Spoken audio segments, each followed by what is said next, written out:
n'avons peur de personne. Et Mes salutations nous ne craignons rien du tout. Écoutons cette vidéo. Nous sommes un parti politique. Nous sommes dans le combat politique. Nous croyons à la vertu de la démocratie. Et c'est pourquoi nous payons le prix pour cette démocratie. Le président Laurent Gbagbo s'est tapé pratiquement 10 ans en prison. Ce n'est pas la première fois dans sa bataille justement pour changer la gouvernance démocratique dans notre pays.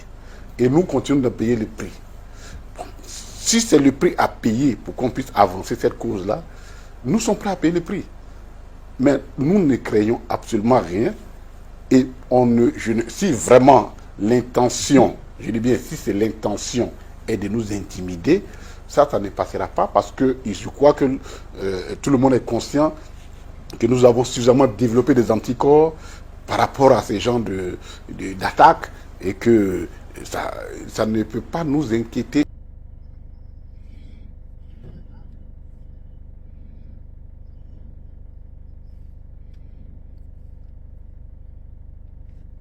La messe, elle est dite, les phrases sont lâchées et le combat politique peut continuer. Le PPACI a décidé de continuer la lutte, n'est-ce pas, pour la démocratie en Côte d'Ivoire. Nous tenons à saluer cette prise de position. Face aux intimidations, aux menaces, aux convocations en un point fini, aux arrestations arbitraires et j'en passe. Depuis un certain moment, nous voyons que le régime RDA a décidé d'abattre, n'est-ce pas, sa fureur sur, n'est-ce pas, le PPACI. On a vu tout récemment avec les pro-Soro qui ont été confirmés en condamnation avec une justice, pas dire une injustice et, n'est-ce pas, des délits, n'est-ce pas, bidons, et comment dirais-je, inimaginables contre, n'est-ce pas, ces personnes-là parce qu'elles ont refusé d'adhérer, n'est-ce pas, au restaurant. Le restaurant, c'est quoi? C'est le parti minoritaire en Côte d'Ivoire appelé le RDR, puisque le RADP n'existe pas. C'est le RDR avec contrainte a fait adhérer, n'est-ce pas, des cadres de d'autres partis dans leur fêtière, c'est tout, pour embellir la chose. Sinon, le RADP n'a jamais existé. Le RADP a été vidé de sa substance depuis le départ du président Guillaume Soro, depuis le départ du PDCI RDA. Il n'existe pas actuellement que le RDR. Alors, on va revenir sur notre sujet. Depuis un certain moment, comme je le disais, le RDR a décidé de s'en prendre au PPACI, aux partis politiques. On a vu la convocation du secrétaire général du PPACI, de l'association Yopougon, M. Kakabe de Gbagbo. C'est monsieur, après un succès phénoménal de la manifestation du meeting du PPACI à Yopougon, le RADP n'a pas digéré, il a été convoqué à la préfecture de police. Et ces gens reprochent à ce monsieur d'avoir organisé cette manifestation et que des drapeaux russes ont été brandis là-bas. Nous le disons encore, on va encore le réaffirmer. Personne de nous ne dit et ne va propager cette phrase qui est la suivante. Chasser Paul pour appeler l'un, pour appeler, n'est-ce pas, Pierre. Ce n'est pas ça. Personne n'est dans une dynamique de chasser la France pour faire entrer, n'est-ce pas, la Russie, la Chine ou bien non. C'est d'avoir un partenariat gagnant-gagnant. Alors, on a vu en Côte d'Ivoire des militants de M. Ouattara qui sont là. Ces personnes-là brandissent d'autres drapeaux de d'autres pays. Ils ne sont pas inquiétés, ils ne sont pas convoqués par la justice ivoirienne, pour ne pas dire l'injustice ivoirienne. Et dès l'instant, des jeunes, n'est-ce pas, brandissent le drapeau d'un autre pays, ils sont convoqués, ils sont enfermés à la préfecture de police comme des criminels, comme des bandits, comme des voyous, comme des braqueurs, comme des malfrats. On les traite comme des malfrats parce qu'ils ont brandi le drapeau n'est pas d'un autre pays. Et comme M. Ouattara est allergique à ce drapeau, nous conseillons à M. Ouattara au RADP. La Russie a une ambassade en Côte d'Ivoire. Je dis bien, la Russie a une ambassade en Côte d'Ivoire. C'est tellement simple. Il va falloir demander à M. Ouattara et son régime de demander à la représentation russe à Abidjan de mettre la clé à la porte et de rentrer à Moscou.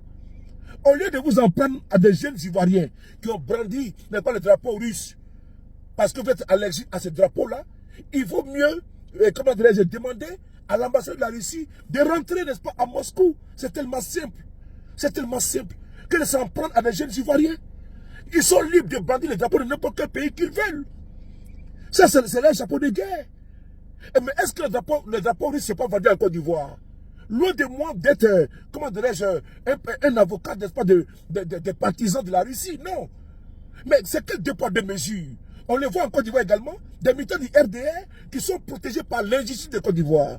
Mais ceux de l'opposition sont toujours traqués. On le voit ici aisément, des militants du RDR brandissent des drapeaux d'autres pays. Mais dans l'instant, ceux de l'opposition brandissent d'autres drapeaux, ça devient un problème. Dans ce cas, vous prenez un décret, ou bien une loi, afin de pouvoir, comment dirais-je, interdire les drapeaux de d'autres pays, de certains pays en Côte d'Ivoire. Là, on peut comprendre que ces drapeaux-là sont délictueux. Dans l'instant, vous les bandissez au cours d'un meeting, ou bien vous avez ce drapeau dans votre voiture, vous pouvez, n'est-ce pas, comment dirais-je, subir, n'est-ce pas, la rigueur de la loi. Mais si ce n'est pas le cas, à quoi bon de convoquer des jeunes pour les envoyer, n'est-ce pas, en garde à vue, et parce que ces personnes ont brandi, n'est-ce pas, des drapeaux de d'autres pays. Voici les RDA en Côte d'Ivoire. Les intimidations. Comme l'a dit le porte-parole du PPACI, le peuple Laurent est déterminé. Le PPACI est déterminé. L'opposition ivoirienne est déterminée à ne pas se laisser distraire, à ne pas se laisser intimider par le RDR. Parce que c'est la démocratie que nous voulons faire, que l'opposition en Côte d'Ivoire significative veut faire. C'est-à-dire que le débat d'idées, la contradiction, ceux qui étaient les partisans de la menace, les partisans des armes, les partisans de la violence, ceux qui ont importé la violence en politique en Côte d'Ivoire, c'est le RDR aujourd'hui qui est au pouvoir. La Côte d'Ivoire n'était pas en paix. Il n'y avait pas de quiétude, il n'y avait pas de stabilité, il n'y avait pas de sécurité, parce que le RDR était dans l'opposition. C'est au RDR que le patron disait, je frapperai ce pouvoir moribond et il tombera. C'est au RDR dans l'opposition, le patron disait, je rendrai la Côte d'Ivoire ingouvernable. C'est le RDR dans l'opposition, le patron disait, je n'attendrai pas ce qu'a parlé aux élections. C'est au RDR, le patron disait également dans l'opposition, on va tourner dans les pays. Donc ces personnes-là ont jeté, ont lancé des fatwas quand ils étaient dans l'opposition. Ces personnes-là, en 2000, n'étaient pas candidats aux élections présidentielles, mais n'ont pas hésité à demander à leurs militants de descendre dans la rue pour aller récupérer le pouvoir qui se trouvait pas dans la rue. Donc, voici ces personnes-là qui ont importé la violence en politique en Côte d'Ivoire. Aujourd'hui, ils sont au pouvoir, ils ont peur des débats d'idées. Le fond du problème, c'est que le RDR a peur des débats d'idées. C'est ça la démocratie. Les débats d'idées, aller convaincre et non vaincre. Alors, nous allons ici, encore une fois de plus, dire et renchérir suite aux propos de M. Kone Katina, que personne ne doit avoir peur en Côte d'Ivoire. On veut faire, n'est-ce pas, la politique. Ce n'est pas la guerre, ce n'est pas palabre. On veut faire la politique. On veut convaincre les Ivoiriens. On ne veut pas imposer notre dictat, comme l'a fait le RDR dans le passé, avec les armes, n'est-ce pas, aux Ivoiriens. On veut proposer des offres politiques aux Ivoiriens, quitte à eux ne pas d'accepter ou de ne pas accepter. C'est de ça qu'il s'agit. Alors, on ne peut effrayer une femme enceinte avec une banane. Comme j'aime si bien le dire, on ne peut effrayer une femme enceinte avec une banane. Ou bien encore une fois de plus, mouiller c'est mouiller, il n'y a pas de mouiller sec. Nous sommes dans l'arène politique et personne ne doit nous intimider. Et personne ne doit avoir peur. Parce que la peur a changé de camp. Le RDA a peur. Ils n'arrivent plus à dormir. Ils ont perdu le sommeil. Parce que maintenant, on va leur imposer la politique, à faire la politique autrement, à faire la démocratie, à conjuguer, n'est-ce pas, au présent et au futur, la paix, au présent et au futur, la démocratie, la stabilité. On va leur imposer cela. Parce que l'instabilité venait d'eux. Quand ils disent à chaque fois que la Côte d'Ivoire est stable, ils doivent savoir que non, que c'est eux qui étaient, n'est pas, les vecteurs, n'est pas, d'instabilité. C'est eux qui étaient, n'est pas, à la base de l'instabilité en Côte d'Ivoire. Et donc, les intimidations par-ci, par-là, des cadres du GPS, des cadres du PDCI RDA, des cadres, n'est-ce pas, du PPACI, ne passeront pas.